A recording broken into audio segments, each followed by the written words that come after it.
another question I got for you. This is like a question that young folks like to know because me, I'm on this financial freedom type deal. They like to know, how much you make. What's your salary like? So starting out, you mean starting out as a nurse or as a professor?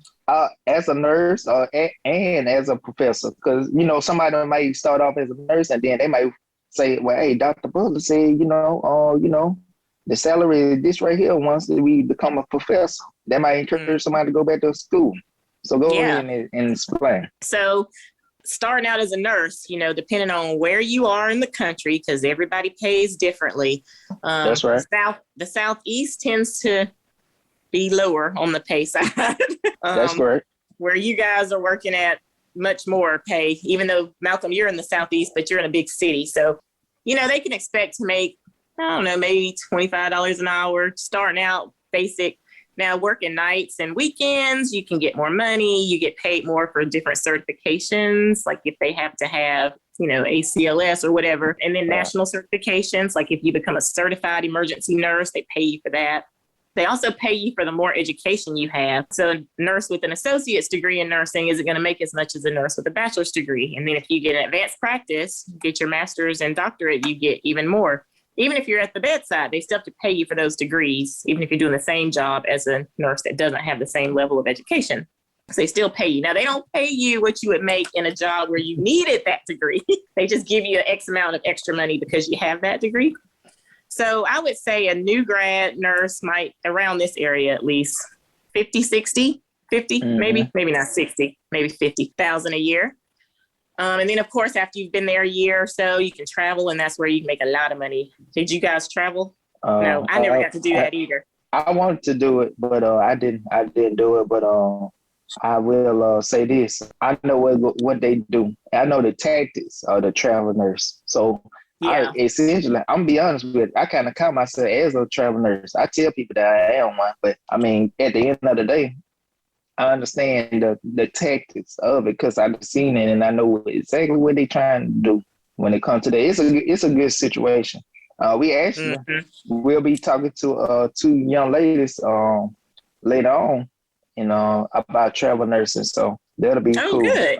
That travel nursing is it's a good deal. A lot of times, the nurses I see, they are motivated, and most time they come out here with a motive in mind. Most time they come out and they just want to experience something new. They want to see how nursing is somewhere else, or better, they just want to come for the scenery. Like a lot of people, they come out to the Bay Area just like a paid vacation almost. Right, and, right. Come out here, they just want to go everywhere. Like a lot of people, they want to go out to Napa. They want to go to San Francisco. They want to go out to Oakland. Oakland, low key, is a cool city. I love Oakland, but they go out there, man, and just experience life. It's just a different thing out here. But that's a way to get extra pay as a nurse. And then you go back to school, the more education you have, the more money you make. So like my trajectory, I started out with my bachelor's in nursing. And so I was making like the base starting out nurse salary. Then I went back and got a master's in nursing and started teaching. And it depends on if you're at a university or if you're at a community college or one of these for-profit schools, like the online schools that are for-profit. Depends on, what your salary would be there. But I know in Alabama, a faculty position as a new faculty that's just gotten their master's degree, they probably start out about 65 or 68,000 a year. Now, that doesn't sound like a huge jump from being a staff nurse, but think about the difference. We don't have certain times that we have to be there. There's no 12-hour shifts. We're all closed. We're out for 2 weeks at Christmas. We don't work holidays. You have state, if you're at a state institution like I am, you're in the state retirement system. And so there's perks, there's other benefits aside from just the salary. And then you go back again, and I did and got my doctorate. And so with that, from a master's to a doctorate, when you're in academia, that's a significant increase, maybe $10,000 or $15,000 more for that.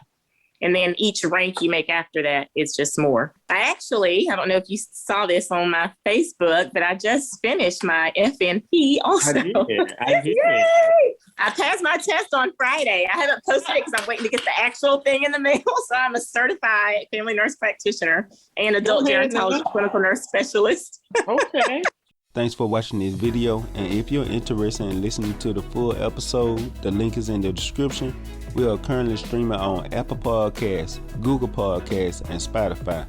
Don't forget to hit the subscribe button so you can get notified for the future episode. Last but not least, if you enjoyed this video, give it a thumbs up and share it with a friend.